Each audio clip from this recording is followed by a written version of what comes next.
CBSE Class 12 Physics question Term 1 question paper உடைய Section B questions பார்க்கலாம் பாருங்க 26th question 2 point charges plus 16q and minus 4q are located at x equal to 0 and x equal to L. The location of the point on x-axis at which the resultant electric field due to these charges is 0.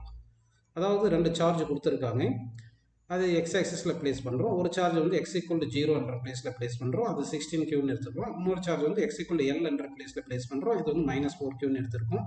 இப்போ electric field எங்கே 0 கிடைக்கும்னு கேட்டிருக்காங்க. இப்போ between 16Q and -4Q எடுத்தோம்னா 16Qனால towards right இருக்கும், -4Qனாலும் towards right இருக்கும். ஏன்னா negative சார்ஜ்னால டுவர்ட்ஸ் நெகட்டிவ் சார்ஜ் வரும், பாசிட்டிவ் சார்ஜ்னால அவே ஃப்ரம் சார்ஜ் வருது. அதனால இந்த ரெண்டு எலக்ட்ரிக் ஃபீல்டும், இது வந்து ஃபர்ஸ்ட் சார்ஜ், இது செகண்ட் சார்ஜ் எடுத்தீங்கன்னா ஃபர்ஸ்ட் சார்ஜ்னால ஃபீல்டும் செகண்ட் சார்ஜ்னாலும் சேம் டைரக்ஷனில் ஃபீல்டு இருக்கிறதுனால total field between these two charge 0 வராது. அதே மாதிரி லெஃப்ட் சைடு 16Q பார்த்தோம்னா இந்த 16Q பக்கத்துலேயே இந்த சார்ஜ் டிஸ்டன்ஸ் கம்மியாக இருக்குது, அதே மாதிரி சார்ஜும் அதிகமாக இருக்குது. ஃபீல்டு டியூ டு இந்த 16Q வந்து ரொம்ப அதிகமாக இருக்கும், ஏன்னா சார்ஜ் அதிகம் டிஸ்டன்ஸும் கம்மியாக இருக்குது. ஆனால் -4Qனால இந்த பாயிண்ட்டில் பார்த்தீங்கன்னா லெஃப்ட் சைடு 16Q வந்து ஃபீல்டு வந்து கம்மியாக தான் இருக்குது, ஏன்னா சார்ஜும் கம்மியாக இருக்குது, டிஸ்டன்ஸும் அதிகமாக இருக்குது இந்த லெஃப்ட் சைடு 16Q. அதனால் E1 E2 ஈக்குவல் வர வாய்ப்பே கிடையாது. அதனால் லெஃப்ட் சைடு 16Q 0 வராது, ரைட் சைடு -4Q 0 வர வாய்ப்பு இருக்குது. அப்போ இந்த பாயிண்ட் P எடுத்துட்டோம்னா -4Q சார்ஜ்னால ஃபீல்டு வந்து இன்வோர்டு வரும், இது செகண்ட் சார்ஜ்னால E2ன்னு எடுத்துங்க. இந்த -4Q மேக்னெட் கம்மியாக இருந்தாலும் டிஸ்டன்ஸ் கம்மியாக இருக்குதுனால கொஞ்சம் ஃபீல்டு அதிகமாக இருக்கும். இந்த பாயிண்ட் Pல ஃபர்ஸ்ட் 16Q சார்ஜ் இருக்கு இல்லையா, அதனால ஃபீல்டு வந்து ரேடியலி அவுட்டோட என்ன பாசிட்டிவ் சார்ஜ், இது E1. இந்த ஃபீல்டு E1 E2 ஈக்குவலாக வர வாய்ப்பு இருக்குது, ஏன்னா 16Q வந்து அதிகமாக இருக்குது, மேக்னெட்டோட டிஸ்டன்ஸ் அதிகமாக இருக்குனால கொஞ்சம் பேலன்ஸ் ஆயிரும். அப்போ E1 ஈக்குவல் டு E2 அப்படி இருந்துச்சுன்னா டோட்டல் ஃபீல்டு 0 வரும்னு எடுத்துக்கலாம். ஓகேங்களா? இப்போ வந்து அதாவது E1 E2 ஆப்போசிட் டைரக்ஷனில் இருக்குது, அப்போ E1 - E2 ஈக்குவல் டு 0 வந்திருக்கும், அதை வந்து நம்ம E1 ஈக்குவல் டு E2ன்னு எடுத்துக்கிறோம். இப்போ நம்ம எடுத்த பாயிண்ட் வந்து எக்ஸ் டிஸ்டன்ஸில் இருக்குன்னு வச்சுக்கோங்க, இந்த பாயிண்ட் P. அப்போ 16Q வந்து எக்ஸ் டிஸ்டன்ஸில் இருக்குது, 4Q வந்து எவ்வளோ டிஸ்டன்ஸில் இருக்குன்னா x - L அப்படி அந்த டிஸ்டன்ஸில் இருக்குன்னு எடுத்துக்கலாம். இப்போ இந்த வேல்யூ சப்ஸ்டிட் பண்ணலாம் பாருங்கள். 16Qனால ஃபீல்டு வந்து K × 16Q / R², அது வந்து x² போட்டுங்க, ஈக்குவல் டு E2 செகண்ட் சார்ஜ்னால பார்த்தீங்கன்னா K × 4Q / x - L ஹோல்² போட்டுங்க. -4Q போட்டுறாதீங்க, ஆல்ரெடி வெக்டாரில் நம்ம சைன் எடுத்துட்டோம். இப்போ வந்து என்ன பண்ணலாம்னா இந்த K கேன்சல் பண்ணிடலாம், இந்த Q கேன்சல் பண்ணிடுங்க, இந்த 4வும் இந்த 16 கேன்சல் பண்ணால் நமக்கு 4ன்னு கிடைக்கும். இப்போ இந்த ரூட் எடுத்துட்டா 2/x = நமக்கு 1/x - Lன்னு கிடைச்சிருது. இது கிராஸ் மல்டிப்ளை பண்ணுங்க, 2x - 2L = xன்னு கிடைக்குதா. அப்போ x லெஃப்ட் சைடு கொண்டு வந்தீங்கன்னா x = 2L ரைட் சைடு கொண்டு போயிருங்க, அப்போ 2L வந்துடுது. ஓகே, அப்போ 26th கொஸ்டினுக்கு ஆப்ஷன் வந்து எந்த டிஸ்டன்ஸில் நமக்கு ஃபீல்டு 0 வருதுன்னா 2L டிஸ்டன்ஸில் 0 வருது அப்படின்னு நம்ம எடுத்துக்கலாம்ப்பா. 4th option correct. Next question பாருங்கள். An electric dipole of dipole moment 4 × 10⁻⁵ km kept in a uniform electric field of 10⁻³ Newton per coulomb experience a torque of 2 × 10⁻8 Newton meter. The angle which the dipole makes with the electric field அப்படின்னு கேட்டிருக்காங்க. நமக்கு வந்து இந்த டார்க்குக்கு என்ன formula பார்த்தீங்கன்னா வந்து இந்த E × P × sin θ அப்படின்னு தெரியும் உங்களுக்கு. அதாவது electric field × dipole moment sin θ தெரியும். எலக்ட்ரிக் டைபோல் 4 × 10⁻⁵ சொல்லியிருக்காங்க, எலக்ட்ரிக் ஃபீல்டு வந்து 10⁻3. அப்போ எலக்ட்ரிக் ஃபீல்டு 10⁻3 போடுங்க, எலக்ட்ரிக் டைபோல் மூமெண்ட் 4 × 10⁻5 போட்டுக்கோங்க, 4 × 10⁻5 × sin θ போட்டுக்கலாம். டார்க் வந்து 2 × 10⁻8, அப்போ 2 × 10⁻8ன்னு போட்டுங்க. இந்த 10⁻8 10⁻3 10⁻5, அதாவது ரைட் சைடில் 10⁻5 10⁻3 10⁻8 வருது, லெஃப்ட் சைடில் 10⁻8 கேன்சல் பண்ணிட்டேன். இப்போ 2 = 4 sin θன்னு வந்துடுது. இப்போ இந்த 4 × 2 கேன்சல் பண்ணால் இங்கே 2 வரும், அப்போ sin θ = 1/2ன்னு போட்டுக்கலாம் இல்லையா. sin θ = 1/2னா θ 30 டிகிரி தானேப்பா, sin 30 தானே 1/2, அதனால 30 டிகிரி இஸ் தி கரெக்ட் ஆன்சர்னு எடுத்துக்கலாம். அடுத்த கொஸ்டின் பாருங்க. 3 identical charges are placed on x-axis from left to right. With adjacent charges separated by a distance d, the magnitude of the force on a charge from its nearest neighbor charge is F. Let I be the unit vector along positive x-axis. Then the net force on each charge from left to right அப்படின்னு கேட்டிருக்காங்க. இப்போ 3 identical charges எடுத்துங்க, இது Q, இது ஒரு Q, இது ஒரு Q அப்படின்னு அஷ்யூம் பண்ணிக்கிங்க. இந்த டிஸ்டன்ஸ் xன்னு எடுத்துக்கலாம், இந்த டிஸ்டன்ஸ் xன்னு எடுத்துங்க. அப்போ டிஸ்டன்ஸ் பிட்வீன் 2 நெய்பரிங் சார்ஜ் எக்ஸ்ன்னு கொடுத்துட்டாங்க, அந்த ஃபோர்ஸ் தான் Fன்னு சொல்லியிருக்காங்க, அந்த F வந்து KQ² / x²ன்னு இப்படி எடுத்துக்கிட்டிங்கன்னா இப்போ வந்து நல்லா பாருங்கள், இந்த மிடில் சார்ஜ் மேலே ஃபோர்ஸ் வந்து ஃபஸ்ட்டு சார்ஜும் செகண்ட் சார்ஜ், ஃபஸ்ட்டு சார்ஜ் இது ஃபஸ்ட் சார்ஜ், இது செகண்ட் சார்ஜ், தேர்ட் சார்ஜ்னு வச்சுக்கோங்க. செகண்ட் சார்ஜ் மேலே ஃபஸ்ட் சார்ஜ் எக்ஸர்ட் பண்ணுற ஃபோர்ஸும் தேர்ட் சார்ஜ் எக்ஸர்ட் பண்ணுற ஃபோர்ஸும் கேன்சல் ஆகிடும், ஆப்போசிட் டைரக்ஷனில் இருக்கிறதுனால. அப்போ நெட் ஃபோர்ஸ் 0 வந்துடும். அப்போ செகண்ட் சார்ஜ் மேலே நெட் ஃபோர்ஸ் வந்து 0ன்னு எடுத்துங்க. இப்போ ஃபர்ஸ்ட் சார்ஜ் எடுத்தோம்னா அந்த செகண்ட் சார்ஜ் ரிப்பல் பண்ணியிருக்கோம். அந்த force F force exerted on first by second போட்டுங்க. அதே மாதிரி தேர்ட் சார்ஜும் எக்ஸர்ட் பண்ணியிருக்கோம் force on the first charge, அது F13 போட்டுக்கலாம். அப்போ ஃபோர்ஸ் ஆன் ஃபர்ஸ்ட் சார்ஜ் பார்த்தீங்கன்னா F12 ப்ளஸ் F13 எடுத்துங்க. F12ன்றது என்னது KQ square by x square போட்டுங்க. F13 தேர்ட் சார்ஜ் எக்ஸர்ட் பண்ணுற ஃபோர்ஸ் வந்து பார்த்தீங்கன்னா டிஸ்டன்ஸ் வந்து 2x இருக்குது. எதில் இருந்து Q ஃபர்ஸ்ட் சார்ஜுக்கும் செகண்ட் சார்ஜுக்கும் 2x இருக்குனால KQ square by 2x square போட்டால் 4x ஸ்கொயர் வந்துடும். இது எல்சிஎம் எடுத்தோம்னா என்ன வரும்னு சொல்லுங்கள். நமக்கு KQ square by x square into 1 + 1/4 வந்துருச்சுன்னா அப்போ 5/4 times of KQ square by x square வந்துடுது. Already KQ square by x square தான் நம்ம என்ன சொல்லியிருக்கோம், F சொல்லியிருக்கோம் இல்லையா. அப்போ ஃபோர்ஸ் ஆன் ஃபர்ஸ்ட் சார்ஜ் வந்து 5/4 டைம்ஸ் ஆஃப் Fன்னு வந்துடுது. ஆனால் அந்த நெட் ஃபோர்ஸ் வந்து நெகட்டிவ் எக்ஸ் டைரக்ஷனில் இருக்குது. அதனால ஃபோர்ஸ் ஆன் ஃபர்ஸ்ட் சார்ஜ் என்ன எடுத்துக்கலாம், -5/4 FI கேப் அப்படின்னு எடுத்துக்கலாம். இது புரிஞ்சிருச்சு உங்களுக்கு. இப்போ அதே மாதிரி நீங்கள் வந்து பார்த்தீங்கன்னா அப்படியே வந்து தேர்ட் சார்ஜ் மேலே பார்த்தீங்கன்னா அந்த செகண்ட் சார்ஜ் தேர்ட் சார்ஜ் மேலே எக்ஸர்ட் பண்ணுற force repulsive force. Second charge third charge மேலே, ஃபர்ஸ்ட் சார்ஜும் தேர்ட் சார்ஜ் மேலே எக்ஸர்ட் பண்ணுறது ரிப்பல்சிவ் ஃபோர்ஸ் தான் இருக்கும். அப்போ வந்து இந்த தேர்ட் சார்ஜ் மேலே second and first charge act பண்ணுறது சேம் டைரக்ஷனில் இருக்குது. அந்த ஃபோர்ஸ் வந்து தேர்ட் சார்ஜ் மேலே F23 ப்ளஸ் F13 போட்டுக்கலாம். கரெக்டாக. இப்போ F23ன்றது KQ square by x square வந்துடுது.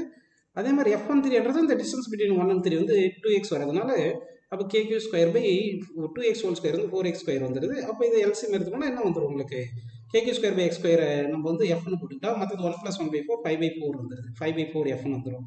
ஆனால் இது பாசிட்டிவ் எக்ஸ் டைரக்ஷனில் வரதுனால ப்ளஸ் ஐ கேப் போட்டுக்கணும். அப்போ வந்து தேர்ட் சார்ஜ் மேலே ஃபோர்ஸ் வந்து 5/4 F ப்ளஸ் ஐ கேப் அப்படின்னா இந்த 28th கொஸ்டினுக்கு ஆப்ஷன் வந்து தேர்ட் ஆப்ஷன் கரெக்டுப்பா. ஏன்னா ஃபர்ஸ்ட் சார்ஜ் மேலே -5/4 F, செகண்ட் சார்ஜ் மேலே 0, தேர்ட் சார்ஜ் மேலே +5/4 அப்படின்னு வந்துருச்சு ஆன்சர். நெக்ஸ்ட் கொஸ்டின் பாருங்க. Two students A and B calculate the charge flowing through a circuit. A concludes that 300 coulomb of charge flow in 1 minute. B concludes that 3.125 × 10⁻19 electron flow in 1 second. If the current measured in the circuit is 5 ampere, then the correct calculation is done by அப்படின்னு கேட்டிருக்காங்க. A வந்து எவ்வளோ current கண்டுபிடிக்கிறாங்க, அதாவது charge by time தானே current, charge by time தான் current. Charge வந்து 300 சொல்லிட்டாங்க, 1 minute சொல்கிறாங்க, 60 செகண்ட் போட்டு இது கேன்சல் பண்ணால் 5 வந்துடுது. அப்போ 5 ஆம்பர் ஏ சொன்னது கரெக்ட். பி என்ன சொல்கிறாரு, current equal to charge by time போட்டால் சார்ஜ்ன்றது NE பை டைம்னு போட்டுக்கணும். என்னன்றது எவ்வளோ, 3.125 × 10⁻19 சொல்லிட்டாங்க. E-ன்றது 1.6 × 10⁻−19 தெரியும். இந்த 10⁻−19 கேன்சல் பண்ணிட்டு பை T வந்து 1 செகண்ட் போட்டுங்க, ஏன்னா 1 செகண்ட் கொடுத்துருக்காங்க. அப்போ இது ரெண்டுத்தையும் மல்டிப்ளை பண்ணோம்னா நமக்கு என்ன கிடைக்கும், 5 கிடைக்குமா. அப்போ ஏ கண்டுபிடிக்கிறோம், பி கண்டுபிடிக்கிறது, ரெண்டு பேருமே கரெக்டாக தான் கண்டுபிடிச்சிருக்காங்க 5 ampere. So A and B are measures same அப்படின்னு எடுத்துக்கலாம். அடுத்த கொஸ்டின் பாருங்க. The resistance of two wires having same length and the same area of cross section are 2 ohm and 8 ohm respectively. If the resistivity of 2 ohm is 2.65 × 10⁻−8, then the resistivity of the 8 ohm கேட்டிருக்காங்க.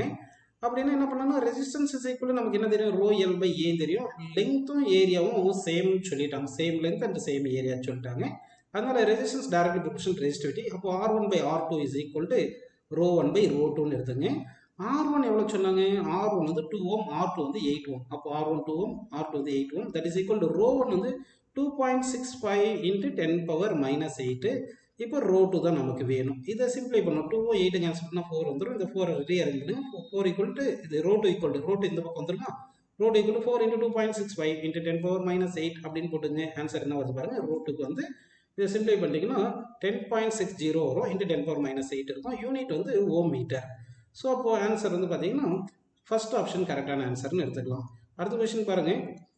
In a certain region, electric field E and magnetic field B are perpendicular to each other. An electron enters a region perpendicular to direction of both E and B and moves undeflected. The speed of the electron is அப்படின்னு கேட்டிருக்காங்க. இப்போ ஒன்றுக்குள்ள ஒரு பிளேஸில் electric field இருக்குது, magnetic ஃபீல்டும் இருக்குதுன்னு வச்சுங்க. அந்த இடத்துல எலக்ட்ரான் மூவ் ஆச்சுன்னா ஃபோர்ஸ் எக்ஸர்டட் பை எலக்ட்ரானும் force exerted by magnetic field ஈக்குவலாக இருந்துச்சுன்னா அப்போ நெட் ஃபோர்ஸ் 0 வந்துடும். அதாவது ஆப்போசிட்டாக இருக்கணும். ஃபோர்ஸ் எக்ஸர்டட் பை எலக்ட்ரிக் ஃபீல்டும் force exerted by magnetic field equal and ஆப்போசிட்டாக இருக்கணும். அதாவது FE - FB ஈக்குவல் டு 0வாக இருக்கணும். அப்போ F equal to FB. FE வந்து பார்த்தீங்கன்னா E × Q. FB என்றது என்ன சொல்லுங்கள், force exerted by magnetic field BQVன்னு எடுத்துக்கலாம். அப்போ QQ அடிச்சிட்டிங்கன்னா V ஈக்குவல் E/B வந்துருதா. அப்போது mod of E/mod of B velocity இந்த ஸ்டேட்மெண்ட் சாட்டிஸ்ஃபை பண்ணிச்சுன்னா என்ன ஆகும், அன்டிஃப்ளெக்டடாக மூவ் ஆயிருக்கும். அப்போ velocity equal to mod E by mod B அப்படின்னு 31க்கு ஆப்ஷன் சி கரெக்டுப்பா. அடுத்த கொஸ்டின் பாருங்க. A test charge 1.6 into 10 power minus 19 coulomb is moving with a velocity v equal to 4i plus 3k meter per second in a magnitude 3k plus 4i. The force on the test charge கிட்ட இருக்காங்க பாருங்க. 4i velocity 4i magnitude 4i. அதே மாதிரி 3k இது இந்த magnitude 3k இருக்கு. அப்படின்னா வெலாசிட்டியும் magnetic ஃபீல்டும் same டைரக்ஷன்ல இருக்கு. அப்போ angle between velocity and magnetic field எவ்வளோ பார்த்தீங்கன்னா 0வா இருக்கும். ஏன்னா பேரலா இருக்கு. வெலாசிட்டியும் மேக்னெட்டிக் ஃபீல்டும் சேம் டைரக்ஷன்ல இருக்கு. அப்போ θ 0னா ஃபோர்ஸ்க்கு என்ன ஃபார்முலா BQV sin θ தானப்பா. அப்போ θ வந்து 0ன்னு போட்டால் sin 0 0ன்னு வந்துடும். ஸோ தட் ஃபோர்ஸ் வந்து 0ன்னு எடுத்துக்கலாம். So fourth option 0 correct. Next question பாருங்க. In a series LCR circuit at resonance the current is equal to கேட்டிருக்காங்க. நமக்கு கரண்ட்டுக்கு என்ன ஃபார்முலா பார்த்தீங்கன்னா V divided by square root of R square plus XL minus XC whole square தெரிஞ்சாலும் கூட under resonance கண்டிஷனில் XL equal to XCன்னு வந்துடும். அப்போ XL equal to XCனா இந்த வேல்யூ 0 ஆயிருது கரெக்டாக. அப்போ இங்கே ரூட் ஆஃப் ஆர் ஸ்கொயர்னா ரூட் ஸ்கொயர் கேன்சல் ஆயிடுச்சுன்னா அப்போ கரண்ட் ஈக்குவல் என்ன வந்துருது V by Rன்னு வந்துடும். ஸோ ரெசோனன்ஸ் கண்டிஷனில் current equal to potential difference of the AC circuit by resistance of the circuit அப்படின்னு போட்டுக்கிறோம். நெக்ஸ்ட் கொஸ்டின் பாருங்க. The frequency of an source AC source with 10 microfarad capacitor as reactance 1000 ohm is dash ன்னு கேட்டிருக்காங்க. Reactance capacitive ரியாக்டன்ஸ்க்கு 1/c omega 1/c into omega வந்து 2πfன்னு போட்டுங்க. இது கெப்பாசிட்டிவ் ரியாக்டன்ஸ் எக்ஸ்ன்னு போட்டுங்க. இதுலேருந்து f is equal to 1/c 2π into xன்னு போட்டுக்கலாம் கரெக்டா. 1/c வந்து எவ்வளோ 10 microfarad. So 10 into 10 power minus 6 into 2 into π into x வந்து எவ்வளோ 1000 கொடுத்துட்டாங்க 10 power 3. இது ஒரு 10 இது ஒரு 10 power 3 இது 10 power 4 இது கேன்சல் பண்ணால் 10 power minus 2 வரும். 10 power minus 2 மேலே போனால் 10 power 2 வந்துட்டு டிவைட் பை 2π வருது. 10 power 2 100 தானே 100 by 2 வந்து 50. ஸோ 50 by πன்னு எடுத்துக்கலாம். யூனிட் ஹெர்ட்ஸ்ப்பா. அப்போது 50 by π இஸ் தி கரெக்ட் ஆன்சர்னு எடுத்துக்கலாம். நெக்ஸ்ட் கொஸ்டின் பாருங்க. In the given network capacitors are used are identical and each one is of capacitance C. Which of the following is the equivalent capacitance between A and B ன்னு கேட்குறாங்க. இப்போ நம்ம என்ன பண்ணலாம்னா நான் இப்போ ரவுண்ட் பண்ணி காட்டுறேன் பாருங்க. இந்த பாயிண்ட் சின்னு எடுத்துங்க. இந்த ரவுண்ட் பண்ணுறதை மட்டும் தனியாக வரைகிறேன். இப்போ 3 கெப்பாசிட்டர் இப்படி இருக்கா ஏசி இப்படி எடுத்துக்கிட்டோம்னா இந்த பாயிண்ட் ஏ இந்த பாயிண்ட் சின்னு எடுத்துங்க. எடுத்துகிட்டு இது ஒரு பேட்டரி கனெக்ட் பண்ண மாதிரி எடுத்துருந்தீங்கன்னா இங்கே வந்து கனெக்ஷன்ஸ் என்ன பண்ணியிருக்காங்க இப்படி கனெக்ட் பண்ணியிருக்காங்க. இங்கே இந்த பாயிண்ட் சும்மா டின்னு வச்சுங்க. இந்த பாயிண்ட் ஈன்னு வச்சுக்கிட்டிங்கன்னா அப்போ இந்த பாயிண்ட் டி இந்த பாயிண்ட் ஈன்னு வச்சுங்க. இப்போ வந்து பாருங்கள் இந்த பாசிட்டிவ் டெர்மினல் இந்த பாசிட்டிவ் இருக்கு இல்லையா இந்த பாசிட்டிவ் டெர்மினல் இந்த ஃபஸ்ட்டு கெப்பாசிட்டருக்கு கனெக்ட் பண்ணியிருக்காங்க. அடுத்து செகண்ட் கெப்பாசிட்டர் இந்த பிளேட்டில் கனெக்ட் பண்ணியிருக்காங்க. தேர்ட் கெப்பாசிட்டர் இந்த பிளேட்டில் கனெக்ட் பண்ணியிருக்காங்க. அப்படின்னா இந்த பாசிட்டிவ் பிளேட் இந்த பாசிட்டிவ் பிளேட்டெல்லாம் ஒரே பாயிண்டில் கனெக்ட் பண்ணியிருக்காங்க. அதே மாதிரி நெகட்டிவ் பிளேட் வரும்போது இங்கே நெகட்டிவ் அந்த நெகட்டிவ் இங்கே வந்து போதான் இங்கே ஒரு நெகட்டிவ் இது ஒரு நெகட்டிவ் இப்படின்னு எடுத்துங்க. அப்போ நெகட்டிவ் பிளேட்ஸ் எல்லாம் ஒரு காமனாக கனெக்ட் பண்ணியிருக்காங்க. அப்போ பாசிட்டிவ் பிளேட் எல்லாம் ஒரு காமன் பாயிண்ட் நெகட்டிவ் பிளேட் எல்லாம் ஒரு காமன் பாயிண்ட் கனெக்ட் பண்ணியிருந்தா அப்படின்னா இது வந்து பேரலல் காம்பினேஷன். பேரலல் காம்பினேஷனில் n கெப்பாசிட்டர்ஸ் பேரலில் கனெக்ட் பண்ணால் effective capacitance n times of C வந்துடும். அப்போ வந்து 3 கெப்பாசிட்டர்னால 3cன்னு வந்துடும். அப்படின்னா இந்த A to C இருக்கிறது இது ஒரு 3cன்னு எடுத்துக்கணும். ஓகேங்களா. அதே மாதிரி இந்த C to B இருக்கிறது இது ஒரு 3cன்னு எடுத்துங்க.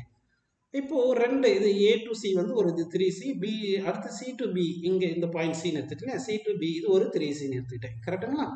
இப்போ ரெண்டு கெப்பாசிட்டர் சீரீஸில் இருந்துச்சுன்னா எஃபெக்டிவ் கெப்பாசிட்டன்ஸ் என்ன சொல்லுங்கள். அதாவது between A and B effective capacitance in சீரீஸில் வந்து 1 கெப்பாசிட்டன்ஸ் பை n. அப்போ 3c டிவைட் பை n வந்து எவ்வளோ 2. இங்கே ரெண்டு கெப்பாசிட்டர் இருக்குது. அதனால வந்து 3c by 2 is the correct answer அப்படின்னு எடுத்துக்கலாம்ப்பா.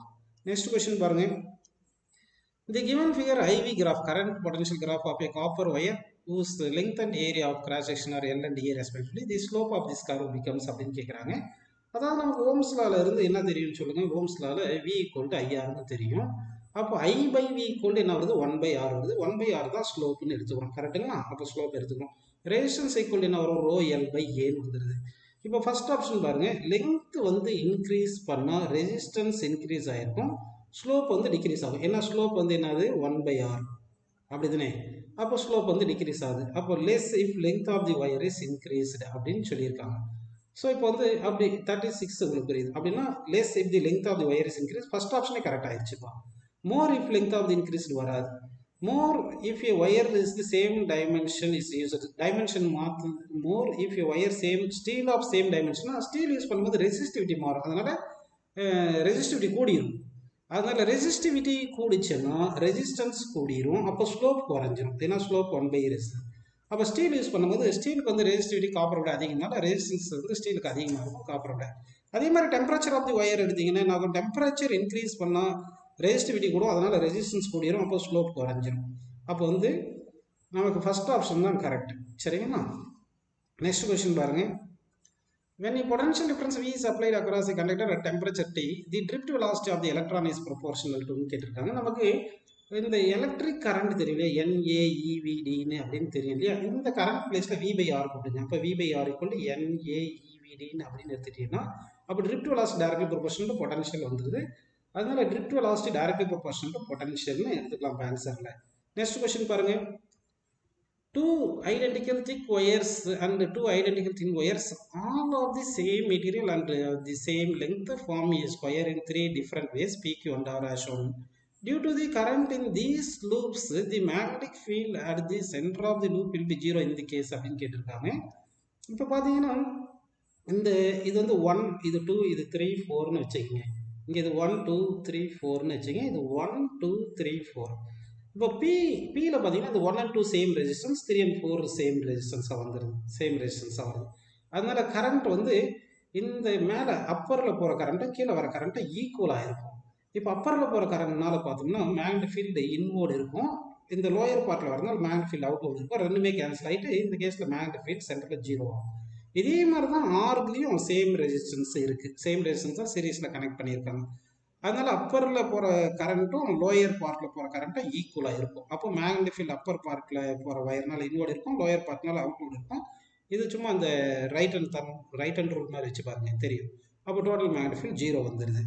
ஆனால் வந்து கியூவில் பார்த்தீங்கன்னா மேலே திக் ஒயர் இருக்குது, அப்போ இங்கே ரெசிஸ்டன்ஸ் லோவாக இருக்கும், இங்கே வந்து ரெசிஸ்டன்ஸ் ஹையாக இருக்கும் கீழே. அப்போ கரண்ட் வந்து மேலே இருக்கிறதுல கொஞ்சம் அதிகமாக இருக்கும், கீழே இருக்கிறதுல கம்மியாக இருக்கும் கரண்ட்டு. அப்படின்னா இன்வோர்ட் மேக்னெட்டிக் ஃபீல்டு அதிகமாக இருக்கும், அவுட்வோர்ட் மேக்னெட்டிக் ஃபீல்டு கம்மியாக இருக்கும். அதனால நெட் ஃபீல்டு வந்து இங்கே 0 வராது கியூவில். ஸோ அப்போ ஆன்சர் வந்து 38க்கு என்ன எடுத்துக்கலாம், பி அண்ட் ஆரில் மட்டும் தான் நெட் ஃபீல்டு 0 வருதுன்னு எடுத்துக்கலாம்ப்பா. நெக்ஸ்ட் கொஸ்டின் பாருங்கப்பா. A circular current carrying coil produces a magnetic field B0 at its center. The coil is rewound so as to have 3 turns and the same current is passed through it. The new magnetic field at the center is dash ன்னு கேட்டிருக்காங்க. நமக்கு வந்து magnetic field at சென்டருக்கு μ0 NI/R வந்துடும். First கேஸில் ஒரு term தானே, N = 1ன்றதுனால B = 2R வரும், μ0 I/2Rன்னு போட்டுங்க. செகண்ட் கேஸில் B டேஷ்னு வச்சுங்க, அதை B0 சொல்லியிருக்காங்களா, ஸோ B0 போட்டுங்க. μ0 N-I/2Rன்னு வந்து 2R டேஷ்னு போட்டுக்கோங்க. இப்போ N டேஷ் வந்து எவ்வளோ வந்துருச்சு, 3 டர்ன்ஸ்னு சொல்லிட்டாங்க. இங்கே லென்த் இருந்துச்சு இல்லையா, இங்கே ஃபர்ஸ்ட் கேஸில் இருந்த லென்த்து 2πR கரெக்டாக. செகண்ட் கேஸில் லென்த்து ஃபர்ஸ்ட் கேஸில் லென்த்து சேம் தான், ஆனால் ஃபர்ஸ்ட் கேஸில் நம்பர் ஆஃப் டர்ன்ஸ் 1ன்னு விட்டுரும், செகண்ட் கேஸில் அதே லென்த்து தான், ஆனால் நம்பர் ஆஃப் டர்ன்ஸ் 3 வரதுனால 3 டைம்ஸ் ஆஃப் 2πRன்னு போட்டுக்கோங்க, டேஷ்னு போட்டுங்க. இப்போ இந்த L வந்து 2πR தானே, அப்போ 2πR = ஃபர்ஸ்ட் கேஸில் இருந்த லென்த்து போட்டேன், அதே லென்த்து தான் செகண்ட் கேஸில் யூஸ் பண்ணுறோம். அப்போ 3 × 2πR டேஷ் போட்டால் 2π கேன்சல். அப்போ R டேஷ் என்ன வருது பாருங்க, R/3 வந்துருச்சா. அப்போ B டேஷுக்கு என்ன பண்ணலாம், μ0 N டேஷ் பிளேஸில் 3 போடுங்க, I/2 × R டேஷ் பிளேஸில் R/3 போட்டால் இந்த 3 மேலே போயிடுச்சுன்னா 3 × 3 9 வந்துருமா. அப்போ 9 டைம்ஸ் ஆஃப் μ0 I/2R வந்துடுது. ஆல்ரெடி μ0 I/2R தான் என்னது B0ன்னு தெரியும். அப்போ B டேஷ் = என்ன வந்துருப்பா, 9 டைம்ஸ் ஆஃப் B0ன்னு வந்துடுது. ஆன்சர் கரெக்டுங்களா. So 39th 4th option correct. அடுத்த கொஸ்டின் பாருங்க. Which one of the following statement is true அப்படின்னு கேட்டிருக்காங்க. சரிங்களா. an inductor has infinite resistance in a DC circuit. இதெல்லாம் நம்ம பார்க்கணும். அதாவது வந்து ஜென்ரலாக XL இண்டக்டிவ் ரியாக்டன்ஸ் வந்து L2πfன்னு வந்துடும், கெப்பாசிட்டிவ் ரியாக்டன்ஸ் வந்து 1/C2πfன்னு வந்துடுது. டிசி சோர்ஸுக்கு வந்து F வந்து 0. சரிங்களா. அதாவது டிசி சோர்ஸுக்கு F 0, ஏசி சோர்ஸுக்கு F வந்து ஃபைனைட் அப்படின்னு எடுத்துங்க. அப்படின்னா F ஃபைனைட்னா ஃபார் டிசிக்கு வந்து XL வந்து 0 வந்துடும், டிசிக்கு XCக்கு வந்து இன்ஃபினிட்டின்னு வந்துடுது. ஏசிக்கு வந்து பார்த்தீங்கன்னா XL வந்து ஃபைனைட் வந்துடும். சரிங்களா. XCயும் ஃபைனைட்னு வந்துடும். அப்படின்னா டிசிக்கு XL வந்து 0, XC இன்ஃபினிட்டினா டிசியில் வந்து கெப்பாசிட்டன்ஸ் வந்து கண்டக்ட் பண்ணாது, புரோக்கன் சர்க்யூட்டாக ஆக்ட் ஆகும். சரிங்களா. இண்டக்டர் இது டிசிக்கு வந்து இண்டக்டர் ரியாக்டன்ஸ் பார்த்தீங்கன்னா இண்டக்டிவ் ரியாக்டன்ஸ் 0னால கண்டக்ட் பண்ண எடுத்துக்கணும். அப்போ வந்து இண்டக்டிவ் ரியாக்டன்ஸ் ஃபார் டிசி வந்து 0 தான் வந்திருக்கு. ஃபர்ஸ்ட் என்ன சொல்லிட்டாங்க, இன்ஃபைனைட் ரெசிஸ்டன்ஸ் சொல்லிட்டாங்க, அப்போ இது தப்பு. Second, inductor and capacitor both cannot conduct in DC சொல்லிட்டாங்க, தப்பு. இண்டக்டர் கண்டக்ட் பண்ணும். Capacitor can conduct in a DC circuit but not inductor. Capacitor தான் கண்டக்ட் பண்ணாது, ஏன்னா இன்ஃபைனைட் ரெசிஸ்டன்ஸ், இது தப்பு. And inductor can conduct in DC circuit but not capacitor. Capacitor தான் conduct பண்ணாது, ஏன்னா இன்ஃபைனைட் ரெசிஸ்டன்ஸ் இருக்கு. So that fourth option correct. Next question பாருங்க. The magnetic flux linked with a coil is given by pi equal to 5t square plus 3t plus 16, where pi is in Weber and t is in second. The induced EMF in the coil at t equal to 5 second கேட்டிருக்காங்க. நமக்கு induced EMF என்ன formula தெரியும், minus d phi by dt அப்படின்னு தெரியும். அப்போ minus d by dt of phi என்ன பண்ணலாம், 5t square plus 3t plus 16 போட்டுங்க. இதை டிஃப்ரென்ஷியேட் பண்ணுங்க. பண்ணால் 5t ஸ்கொயர் டிஃப்ரென்ஷியேட் பண்ணால் 10t வருது, 3t டிஃப்ரென்ஷியேட் பண்ணால் 3 வருது. ஒரு மைனஸ்ன்றது அப்படியே இருக்கட்டும். அது time t equal to 5 second போடணும். 16 டிஃபரன்ஸ் 0. மேக்னிடியூட் தான் வேணும்ட்டு மைனஸ் எடுத்துடலாம் நம்ம, சரிங்களா? அப்போ 10 இன்ட்டு டி எவ்வளோ, 5 தானப்பா, ப்ளஸ் 3ன்னு போட்டுங்க. 10 இன்ட்டு 5 50, 50 ப்ளஸ் 3 53ன்னு வருது. அப்போ 53 வோல்ட், இஎம்எஃப் வந்து 53 வோல்ட் அப்படின்னு எடுத்துக்கலாம்ப்பா. நெக்ஸ்ட் கொஸ்டின் பாருங்க. If charge is moved against Coulomb force of an electric field then அப்படின்னு கேட்டிருக்காங்க.